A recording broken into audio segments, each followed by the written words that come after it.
my darling viewers, it's Jen here at Chuck Her Joy. This time I'm celebrating my 5-year YouTube anniversary. Whoop whoop. I'm really excited about this. When I started, I wasn't even sure if I could do a year of YouTubing, so to get to 5 years, which is like one of my lucky numbers, it's really satisfying. So I've been pretty much continually vlogging, making videos for that long, which is kind of crazy.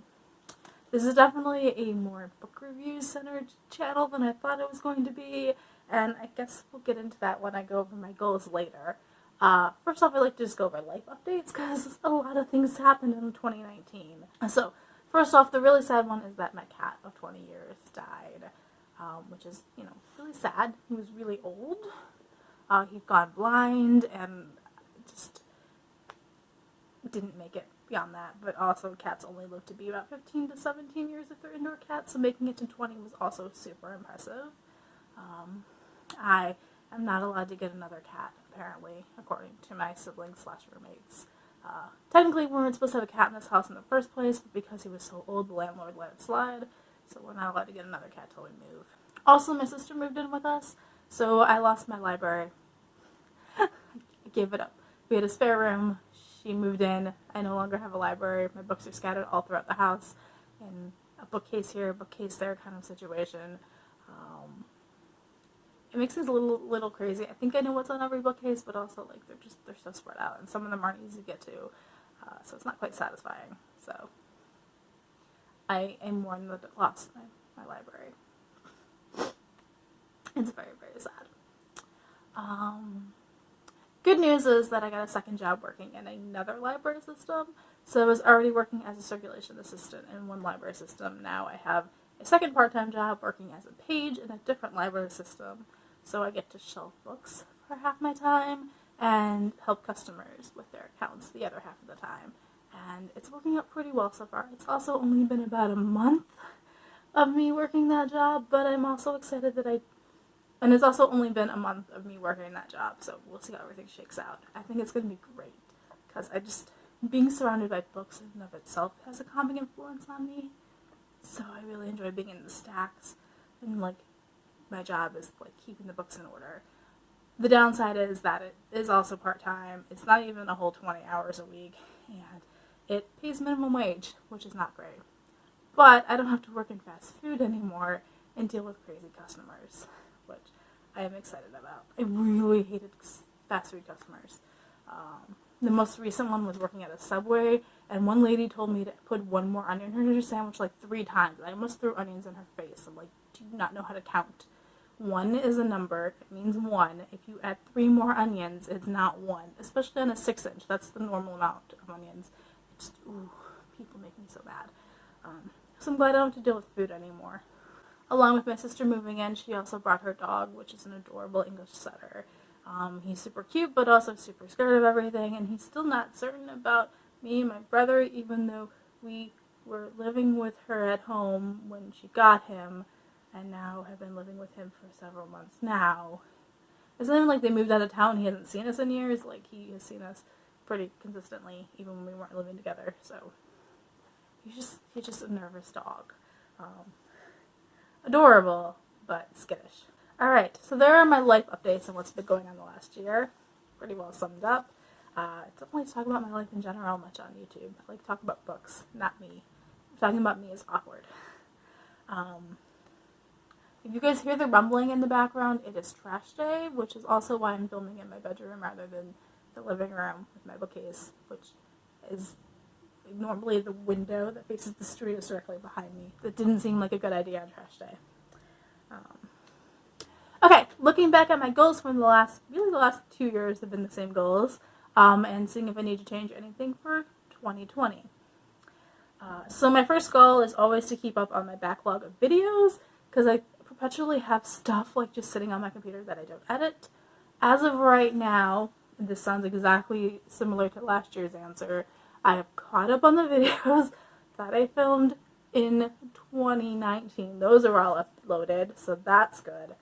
However, I am now backed up. I filmed some of the book reviews for 2020 that I've read this month, but haven't posted any of them. That playlist doesn't even exist as of me filming.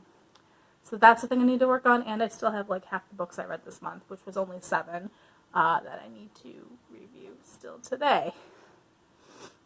So again, not doing great on the whole filming things and staying on top of it.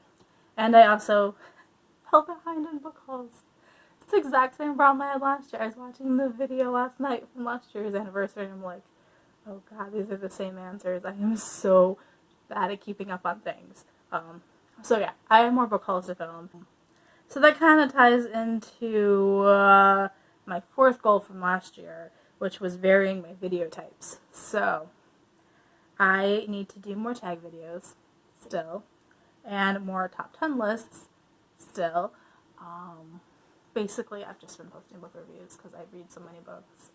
And I don't like doing wrap-up videos because I want to talk about each book that I read like consistently and in depth. And I have emotions that I want to share. And I'm just not good at breaking these reviews down to like a minute or 2 each. So like doing a monthly wrap-up where I talk about like 10 books at once is either going to be a huge video, or I feel like I won't have talked about everything I need to. So I don't see that as being an option in my future. I think I'm going to end up with like posting 10 videos a week at one point or something. I don't know. I'm also afraid to post too many videos in a week because I feel like they'll get lost. Like if I post more than 3 videos in a week, I feel like the other ones, like they don't get as many views. But on the other hand, if I'm constantly backed up and I'm filming like 4 videos a week, then I need to be posting 4 videos a week to keep on top of that. Going backwards to my 3rd goal from last year, which was specific things I wanted to work on. One of them was basics videos, so I was going to do like basics, like an intro to Harry Potter if you've never seen it and didn't know what it was, and here's everything you need to know. That involves way too much research, and honestly, I don't think I'm ever going to do this. I think we're going to scratch that for my goals. If I do one of them, it'll be awesome, but I'm not going to set it as a goal because I don't think it's ever going to happen. The second part of that was specifically working on Lego adaptations of videos, and I did do 2 last year, The Legend of Sleepy Hollow and The Nutcracker. I'm pretty satisfied with both of those. The Nutcracker ended up being rushed. It took way longer to adapt the actual script, and so I rushed through filming, recording audio, and then editing everything together, so it became not quite as well as I wanted to. So I'm a little disappointed in that. I need to make sure I give myself plenty of time. Maybe I need to work on a Halloween video starting in like August, so that it's done in September, and then I can spend October, November, December working on like Christmas. I think the fact that I didn't start Sleepy Hollow till September and then was still working on it like almost at Halloween pushed the Nutcracker too far. But I did really enjoy Sleepy Hollow. I think that one is like perfection. I think objectively that is the best of 3 I've done. I did A Christmas Carol back in 2018. So out of the 3 Lego adaptations I've done, I think Sleepy Hollow is objectively the best and the most interesting and has like the best pacing and creates like a spooky, creepy atmosphere while still being Legos and not being too creepy. So that was fun. And then what ended up being my second goal for last year was to read more diverse books. And I think I did a pretty good job this year. There were a ton of books that when I went through, I forgot that I had read in the first place, or that I had read them within the last year. And some of them subtly have minor characters or characters who are fit into a diverse group, but that wasn't a major part of that story, which was also fun. So like Supernova and the Renegade series by Marissa Meyer, Adrian and Nova are both like diverse characters, and I didn't even remember that like Adrian is black. Like it was such not an important part of that story that I forgot it, and then I was rereading it and I'm like, oh yeah, he is dark skinned. I forgot. And some of the other characters, I forgot that there was so much diversity painted into that story, but it also wasn't a huge part of that story and who they were, that I kind of forgot about that. I remembered that like Oscar loves eating constantly and Adrian loves art, and that Nova is super into like mechanical building things. Those were the parts of the characteristics, those were the parts of the personalities that were important. Those were the parts that stuck with me a year later. So when I revisited the book, I was like, oh yeah, this is great. I forgot about all this extra stuff. So I did a pretty good job of spreading out diversity throughout the year too. There was still a concentration of LGBT books around June and Pride Month. And I did read a few African American books or books set in Africa around Black History Month in February, but I also did a pretty good job of spreading it out, which also is great. So I'm proud of myself for that. I noticed in 2018 I just read all the books with Black main characters in February, which is not a great thing to do. A lot of them also rolled over and fit multiple categories. So while I was reading Bingo Love, they were African American women, but it was also an LGBT story about two women who grew up in a time they weren't allowed to be together, and then as they got older and reconnected and their marriages, for whatever reason, both ended, they found each other again and then fell in love again when they're older. So it fits both into... So there's a lot of books in here that fit into multiple... that had multiple diversity elements. I also did read Mandela and the General, so I read a book about South Africa, which is what I misspoke last year, but I meant to say South America. I am so bad at reading Hispanic books. And when I do read a Hispanic book, it's usually set in the U.S. I need to read books that are set in South and Central America. That's an entire area where I just haven't hit them. I've literally read more books from Australia, one country, than I have that entire continent. I think because magical realism is a huge part of Hispanic literature and is not a thing that really interests me much. I love full-on fantasy and I love regular fiction, but that mix where there's a little bit of something weird happening but not fully enveloping a world just doesn't interest me much.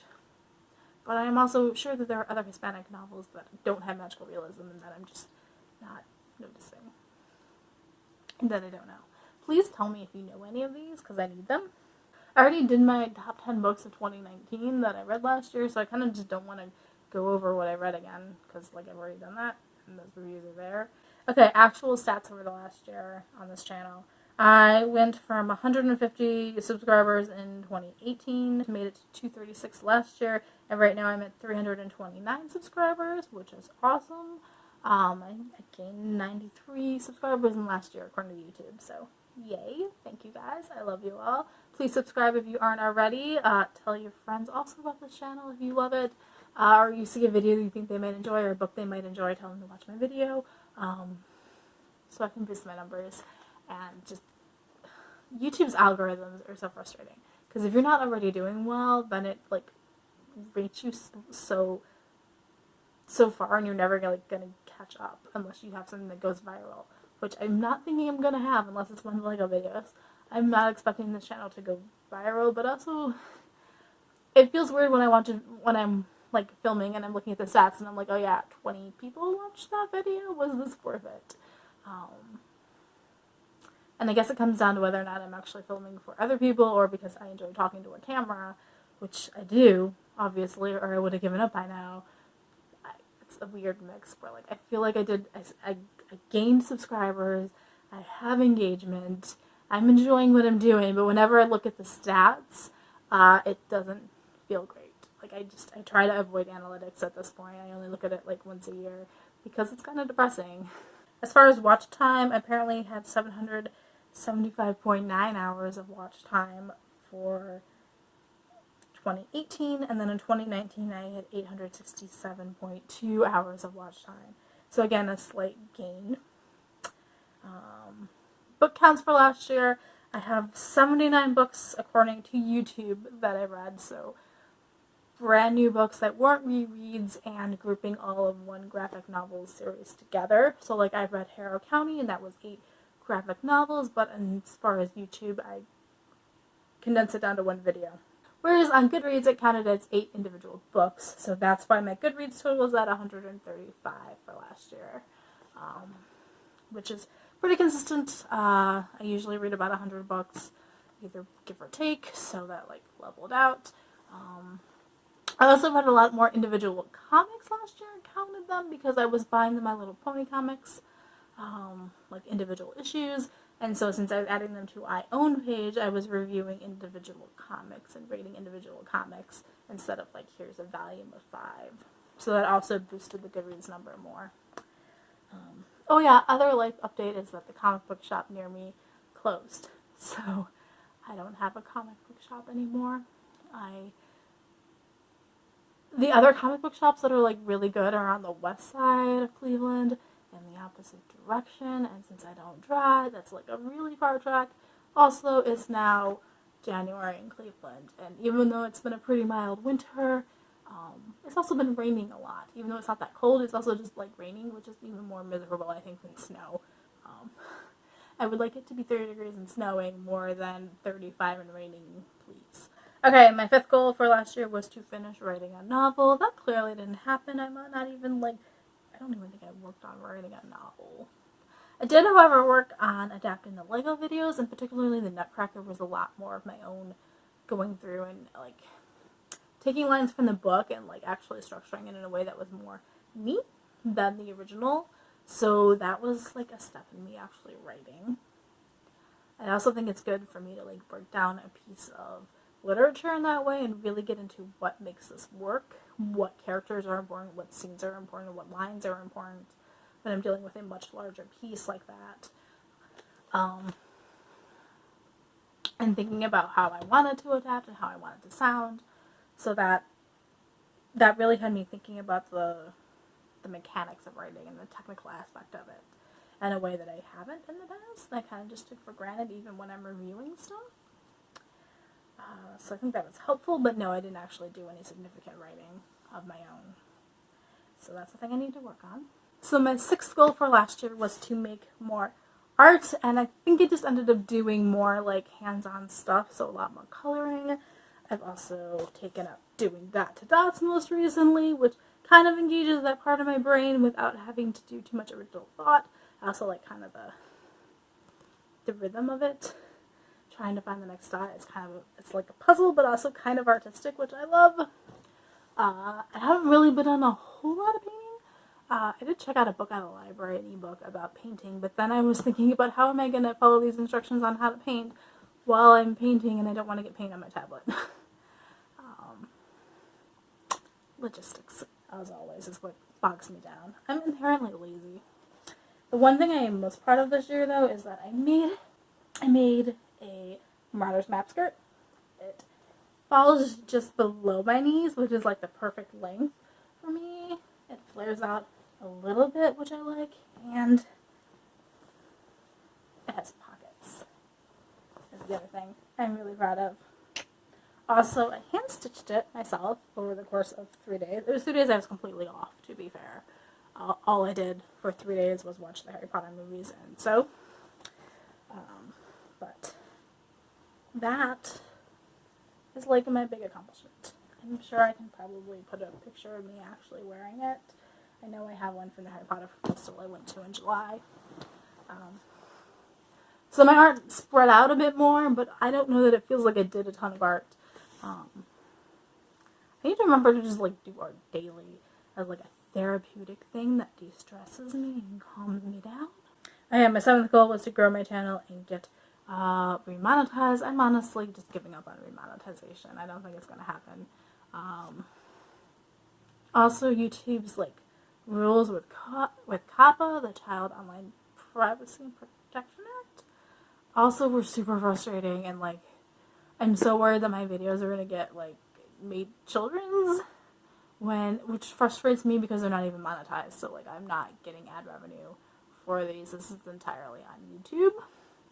And it's not like I'm collecting data. That YouTube is collecting data, so I don't understand why my videos would get changed. Like, it's so frustrating. To the point that I even looked at, like, do I want to change platforms? Do I not want to use YouTube?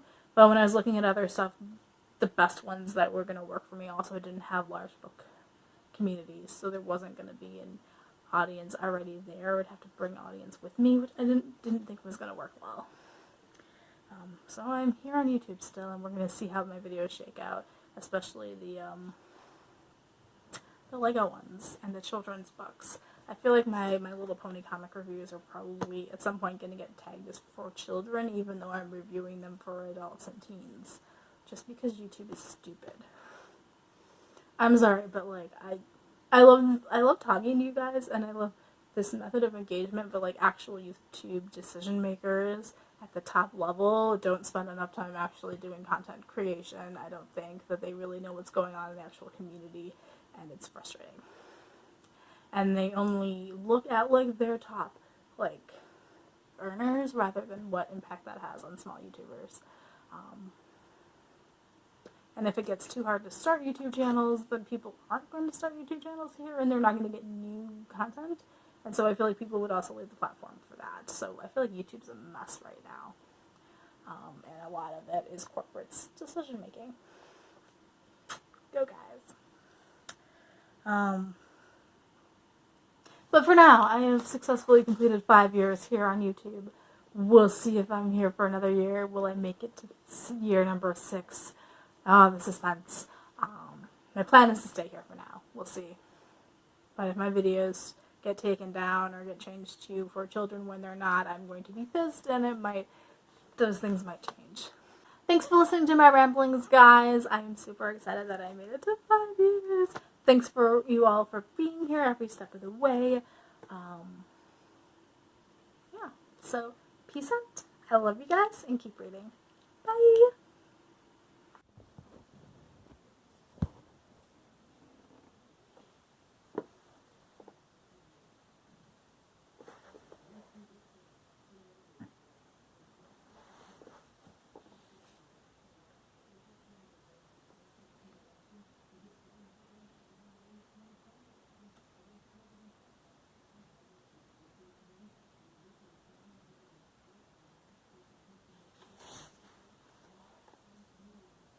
I just want one adorable picture of you.